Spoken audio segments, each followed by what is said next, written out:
Accionar un interruptor y tener iluminación artificial es un gesto cotidiano tras el que hay un complejo sistema del que no somos conscientes hasta que llega la factura de la luz.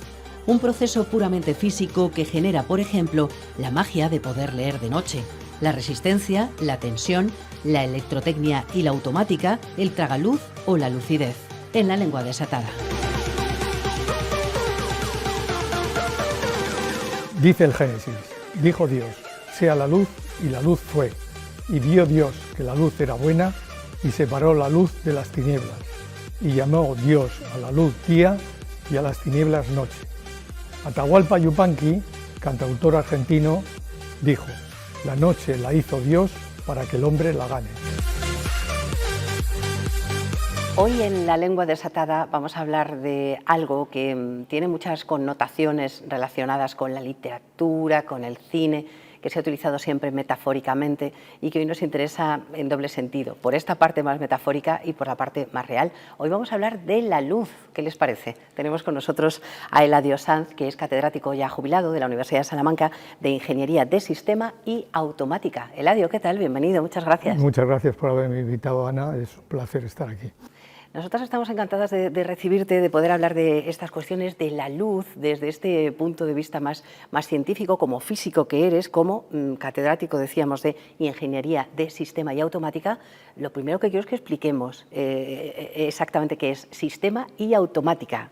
Cuéntanos un poco. Bueno, en realidad la palabra automática define más, digamos, a todo el área al que pertenezco. La palabra automática, si se busca en el diccionario de la Real Academia, pues prácticamente todas las entradas o acepciones son adjetivos y solamente un último apartado aparece como palabra. Y la palabra automática, que la define la Real Academia, es como la ciencia que lleva involucrada, digamos, la tecnología para que en un proceso se pueda sustituir al hombre por un conjunto de elementos mecánicos, eléctricos o electrónicos. Eso es la automática como sustantivo. Es la definición un poco, es sinónimo un poco de regulación, de control, un poco, digamos, en ese sentido.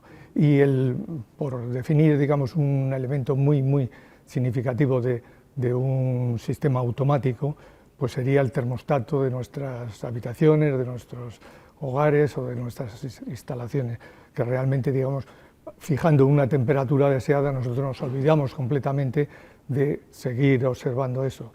Mediante un sensor, un controlador y un actuador se puede mantener esa temperatura, digamos, de una manera, digamos, automática. Pero automática va siempre ligado a cosas, al porteo automático, control automático, piloto automático, cajero automático, va ligado siempre a un adjetivo. Así es. Bueno, pues la automática, como decimos, es a lo que se ha dedicado profesionalmente a la enseñanza en este apartado en la Universidad de Salamanca, ahora ya como catedrático jubilado, como autor de un libro del que vamos a hablar enseguida, porque yo decía al empezar que la luz tiene esa parte metafórica, ¿no?, de ver la luz al final del túnel. Lo hemos visto en películas, lo hemos visto en libros. Yo, cuando he hablado contigo para hablar de esta conversación, para ir preparando esta conversación, me venía a la cabeza la película Luz de gas, Luz que agoniza, ¿no? Esa es una película que nos parece maravillosa y nos gusta mucho ese juego de luz y sombra que tiene la propia película, ¿no? Y aquello no era nada automático, la luz de gas. Sin duda. Me gusta mucho esa traducción, ¿no? Luz que agoniza o luz de gas. Bueno, yo decía que tú has escrito un libro, no hace tanto, en torno a la persona que trajo a Salamanca la luz eléctrica. Que claro, esto lo decimos ahora, nos parece que debe de hacer muchísimo y, hombre, pues mirado con perspectiva no hace tanto. Ese hombre fue Carlos Luna, el padre de Inés Luna Terrero, que es todo un personaje en Salamanca. ¿Por qué te interesó la biografía de Carlos Luna? Bueno, yo trabajé también, aparte de en automática, pues era profesor de electrotecnia y realmente, digamos, siempre que se explica una materia, pues se explica un poco los orígenes, un poco, digamos, de esa materia, los orígenes históricos. Y claro, lógicamente a mí me preocupó el origen histórico de la llegada de la electricidad a Salamanca.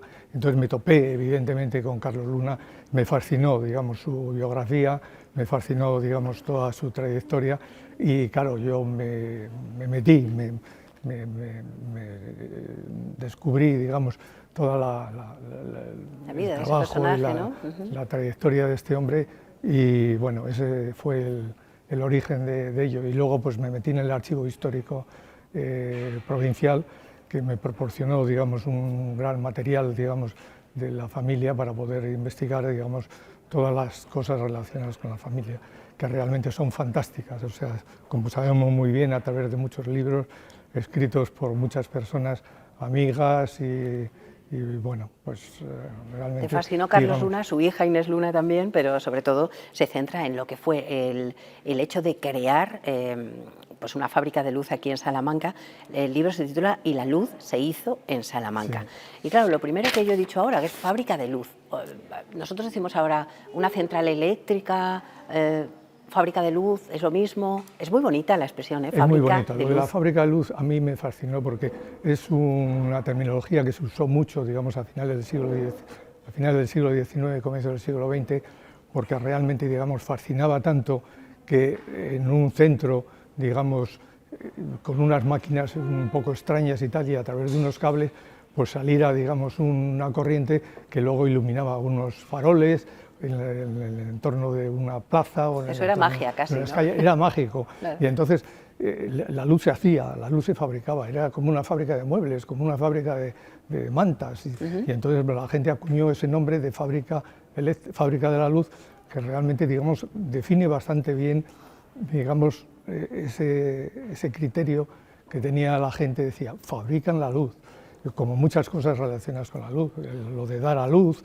Seguimos acuñando un poco la factura de la luz en vez de la factura eléctrica, y entonces fábrica de la luz era un término, digamos, que a mí me sorprendió y me gustó muchísimo. Sí, nos sigue gustando.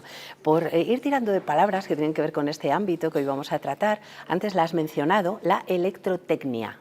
¿Cómo definimos la electrotecnia? La electrotecnia, digamos, es la parte de la electricidad que se dedica a estudiar, digamos, la aplicación técnica de la electricidad, o sea, las máquinas, las operaciones necesarias para que esa electricidad pues llegue a todas las instalaciones, al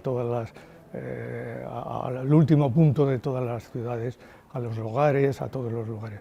Entonces estudia un poco, digamos, las aplicaciones técnicas, no la teoría de la electricidad, sino las aplicaciones técnicas de la electricidad. Cuando hablamos de luz y de ondas electromagnéticas, ¿cómo lo explicamos esto para que todos los que no sabemos nada lo entendamos? Bueno, la luz para los físicos, pues realmente, digamos, es una onda electromagnética que, como su nombre indica, pues es una oscilación en la cual está presente un campo eléctrico y un campo magnético. Entonces la luz visible se mueve en un rango de frecuencias que va de 400 a 800 terahercios, que realmente, digamos, es un intervalo de frecuencias relativamente muy alto. Por debajo están los infrarrojos, por encima están ultravioletas, más abajo están las microondas, están las ondas de radio, por encima están rayos X, rayos gamma, y entonces la luz visible está en ese rango que realmente, digamos, es lo que realmente vemos como luz natural y también la vemos como luz artificial. Hay expresiones que todos hemos usado alguna vez, pero a lo mejor no sabemos específicamente definirlas, como es la corriente alterna y la corriente continua, ¿no? Sí, bueno, empezó todo con la corriente continua, porque realmente, digamos, el primer invento, digamos, en el punto de vista de la electricidad fue el de Volta, que inventó la pila eléctrica, y eso fue a finales del siglo XVIII.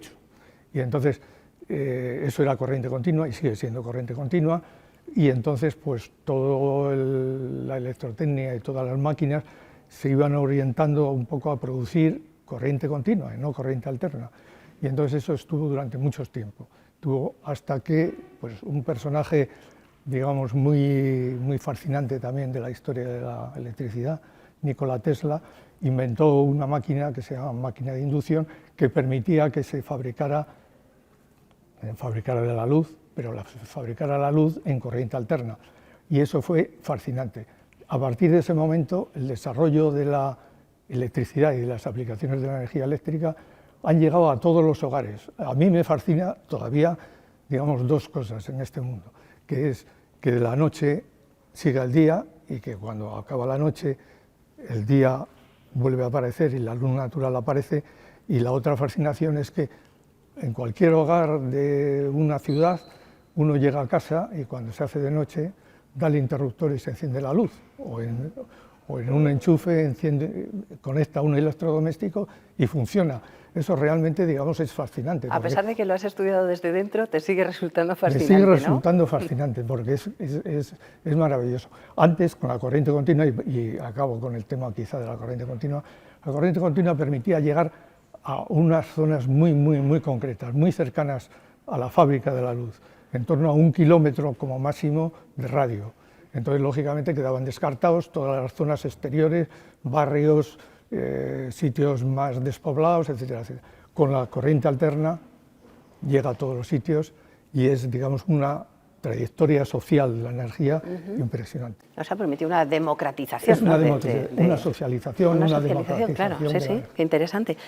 Cuando hablamos de resistencia en la vida, pues todos sabemos a qué nos referimos. Cuando hablamos de resistencias en un brasero, por ejemplo, esto lo hemos utilizado todos alguna vez, de pon las dos resistencias, ¿no? ¿Qué es exactamente la resistencia? La resistencia es la oposición al paso de la corriente en un conductor o en un elemento, ¿no? Y entonces, lógicamente, una resistencia lo que determina es que la corriente circula con más dificultad si la resistencia o esa dificultad de conducción es mayor. Eso es, digamos, una especie de bloqueo, digamos, que coincide con el concepto, digamos, un poco más llamativo de lo que es la resistencia, digamos, literaria.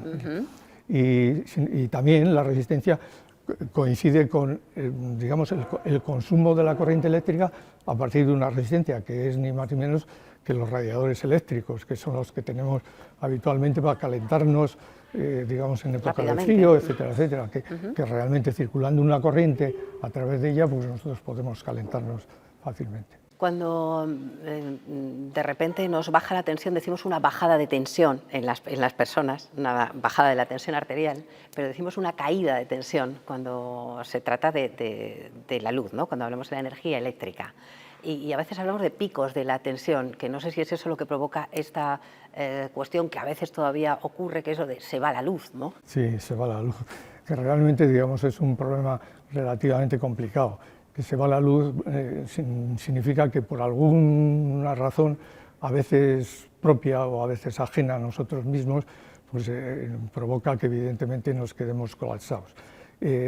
Digamos, esas caídas de tensión o esa ida a voltaje cero, que es realmente cuando bloqueamos, digamos, mediante un cortocircuito, bloqueamos nuestra instalación, pues eso es una caída de tensión total.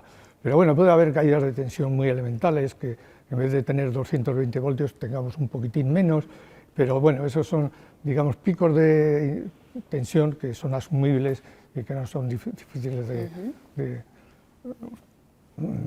a veces ocurren todavía, sí, esas cosas. Bueno, hay raíces que nos llevan a muchas palabras actuales.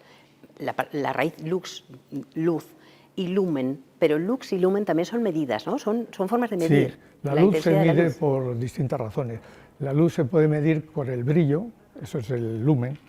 Se puede medir con el flujo lumínico, que es el lumen por metro cuadrado, teniendo en cuenta el cono que forma, digamos, una bombilla, un foco, una iluminación, y se mide por lumen partido por metro cuadrado. Luego hay otra medida de la luz que es, digamos, la intensidad, que se mide por candelas, que es otra palabra bastante, digamos, llamativa. Es bonita, sí. Antes, por ejemplo, también, digamos, en la época de Carlos Luna, etcétera, etcétera, las intensidades o las medidas de ese brillo o de esa intensidad se medían con bujías, que no es la bujía asociada a un automóvil, sino es la bujía asociada a una lámpara incandescente. Y entonces era un término que se ha olvidado prácticamente. Hay otra palabra, eladio, que me ha llamado mucho la atención. Cuando yo buscaba términos relacionados con esto de la luz, me aparecía la palabra iluminancia. Y yo he dicho, bueno, hombre, esto es un error, ¿cómo vamos a decir iluminancia? Me sonaba como mal dicho. Sin embargo, sí que está en el diccionario, existe la palabra. ¿Y qué significa la iluminancia? Sí, yo iluminancia tampoco la conocía. Y cuando topé con ella, fui al diccionario y descubrí que iluminancia es la densidad de flujo lumínico, o sea que es el flujo por metro cuadrado, o sea cada metro cuadrado recibe un flujo lumínico y entonces eso es lo que mide un poco la iluminancia, que realmente, digamos, un poco es parecido a luz, o tiene que ser exactamente. Claro, es un término pues prácticamente técnico, ¿no? Quiero decir, ¿no? Obviamente no llegas a un sitio y dices, uy, qué poca, qué poca iluminancia hay aquí, ¿no? Perdona, hay otro término que se mide ahora últimamente con los LEDs, claro. que es el color de la luz. Es verdad. Y el color de la luz, pues tenemos las luces cálidas, las luces intermedias y las luces frías. Y entonces ese tipo de luz, de un tipo o de otro, se mide en grados Kelvin, que es otra medida un poco digamos, del color de la luz. La luz, digamos, se mide por muchas cosas, ¿eh? y seguro que me dejo en el tintero, digamos, otras muchas medidas de la luz. Claro, pues es verdad ahora esto, que cuando vas a comprar una bombilla te preguntan la luz cálida, luz fría. Luz cálida. Luz intermedia, no sabía yo, pero luz cálida y luz fría, ¿no? Luz cálida, luz fría, sí. Ajá. Para hablar de luces hay que hablar de sombras, claro, también, ¿no? Existe una palabra que, si a uno le piden que la definas en buscarla, que es telúrico, es una palabra que me encanta. Y tú dices, ¿telúrico qué es? Oscuro. Bueno, no exactamente, es subterráneo, ¿no? Pero tiene que ver con esto del concepto de sombra. Sí, yo creo que sí que tiene que ver. Todas las palabras esdrújulas, como decía Fernando Pessoa, que habló en un momento de las palabras esdrújulas y preciosamente, pues tienen algo de duro, algo de difícil y algo de oscuro. Y telúrico, pues en principio pues, le asociamos, digamos, a falta de luz, falta de iluminación, digamos, a subsuelo, a subterráneo, lo que acabas de decir. Y claro, cuando hay falta de luz, porque evidentemente, digamos, la vida se puede desarrollar, digamos, por el subsuelo, pues evidentemente eso casi es telúrico, por así decirlo, ¿no? Es bonita la es muy palabra, bonita es la interesante esa palabra. palabra. Me gusta mucho. Hay muchas que tienen esa raíz que tienen que ver con la luz, por ejemplo, tragaluz, ¿no? Cuando un tragaluz es una ventana que está en la parte superior, o no sé si exactamente en la superior o en cualquier parte, ¿no? Donde haya sí.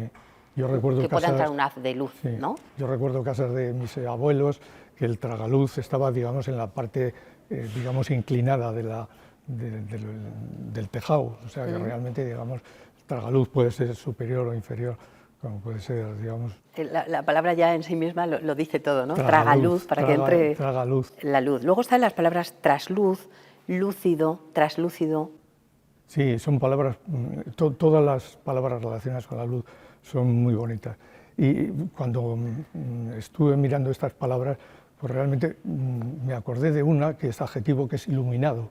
Iluminado, pues realmente, digamos, también es muy curiosa porque realmente, digamos, pertenece un poco a términos artísticos, pero también pertenece, digamos, a términos un poco peyorativos.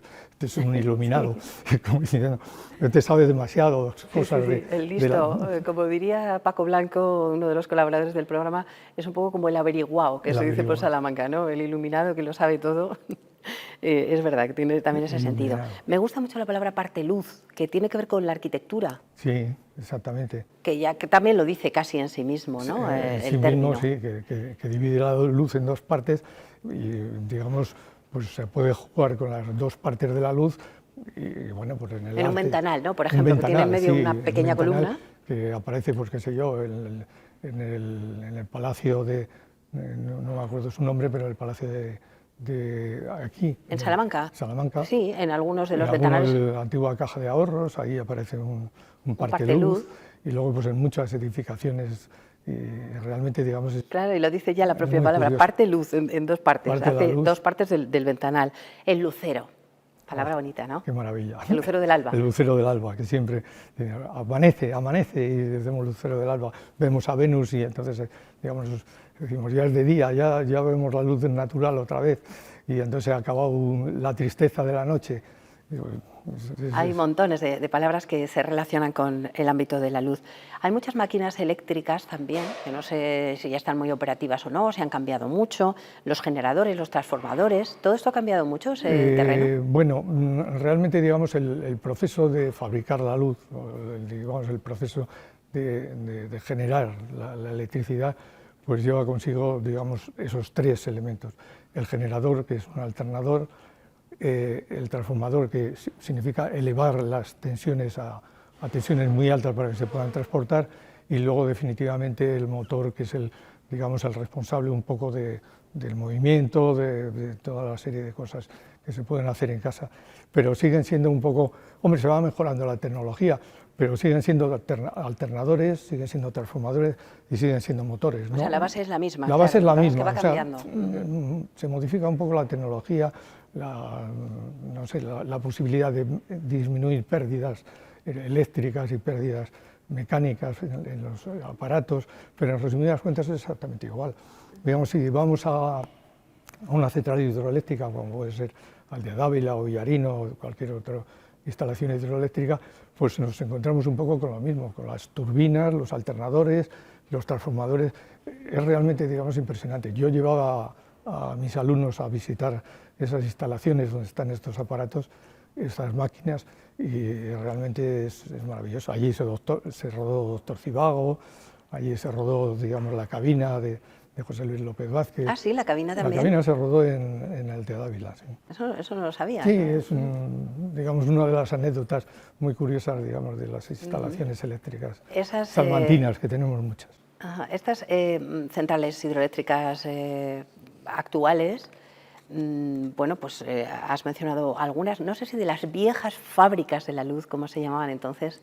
Quedan por ahí bastantes restos, ¿no? En la provincia de Salamanca, en algunos lugares. Supongo que tú cuando vas por ahí y te encuentras con esas antiguas fábricas de la luz, todavía quedan algunos aparatos ya oxidados, viejos, sí, ¿no? No, sin duda. Yo cada vez que me encuentro en uno de ellos o un lugar donde... Aquí teníamos montado un molino que movía el agua y el movimiento del agua, pues lógicamente producía, digamos, el movimiento del rotor para que realmente, digamos, se produjera la electricidad. Pues lo he visto en la provincia de Salamanca en muchos sitios y me encanta. No son operativos ya, pero están ahí y, digamos, son un poco la historia de la electricidad. Claro, tiene esa parte romántica de esos inicios. Sí, porque realmente, digamos, cada pueblo, cada lugar tenía su propia instalación eléctrica para dar servicio un poco, digamos, al pequeño pueblo o a la pequeña población que tenía alrededor. Entonces no se podía hacer porque no llegaba la energía eléctrica desde los centros grandes de producción, porque no existían. Claro. Entonces se tenía que resolver cada pueblo con su propio molino, si existía, digamos, una corriente de agua, o bien con una máquina de vapor, en el caso de que tuvieran que traer carbón de algún otro sitio para, digamos, poner en marcha algo para que realmente se produjera la electricidad. Para tener su pequeña fábrica pequeña fábrica. Antes de que me recomiendes un libro y que vayamos a las palabras del programa, a mí me hace gracia la palabra inversor en esto de la luz, porque un inversor todos pensamos en la cosa económica, ¿no? Es muy bonito lo de inversor, porque realmente, digamos, nosotros, como has mencionado antes, utilizamos corriente continua y corriente alterna en nuestros hogares y hay que convertirla de un lado a otro.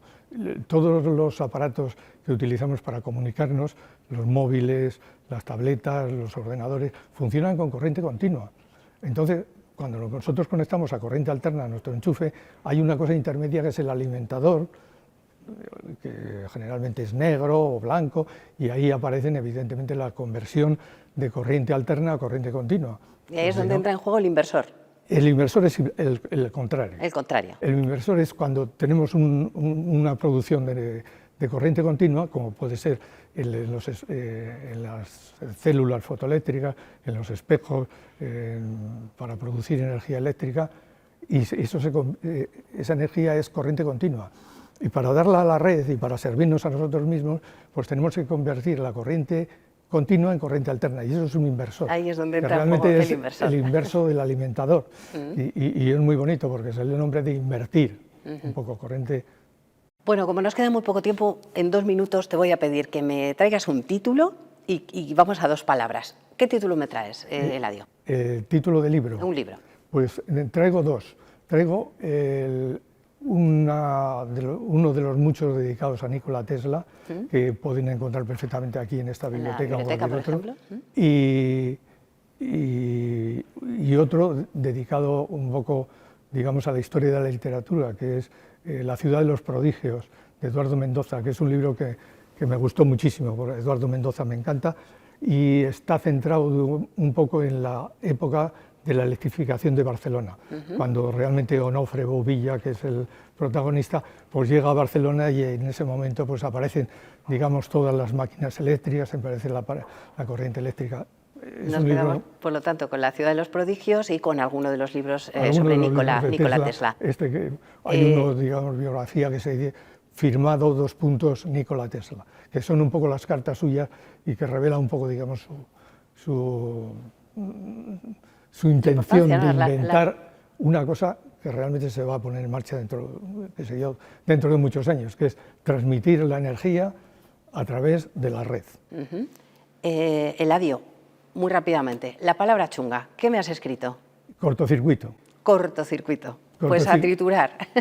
Cortocircuito. No nos gusta ni en la vida cotidiana, ni en el día a día, ni por supuesto cuando esto ocurre en un domicilio, en una fábrica, en cualquier parte, ¿no? No me gusta absolutamente nada, porque cortocircuito es sinónimo de desastre. Exacto. De incendio, de apagón, de cualquier cosa. De caos, que realmente, sí, efectivamente. Y un cortocircuito es lo peor que nos puede pasar, tanto en casa como en un edificio, como acabamos de ver. Exactamente, tanto realmente como metafóricamente. Y una palabra bonita para que dejemos en la caja. Electrificar. Sé que es una palabra un poco fuerte, un poco grande, muchas sílabas, pero realmente significa que llega la electricidad a todos los lugares. Electrificar un tren, electrificar un hogar, electrificar un pueblo, significa que la electricidad se socializa más de lo que realmente, digamos, tenemos hasta ahora, y que puede llegar a los últimos lugares. Importante contenido, desde luego, que llegue la luz a todas partes. Que llegue la luz. Muchas gracias por haber venido, Eladio. Ha sido un placer conocer algo más en torno a este terreno que desconocíamos. Me encanta haber estado y es un placer. Muchas gracias, Eladio. Nosotros nos marchamos. Hasta aquí nuestra Lengua Desatada de hoy. Hasta la próxima edición.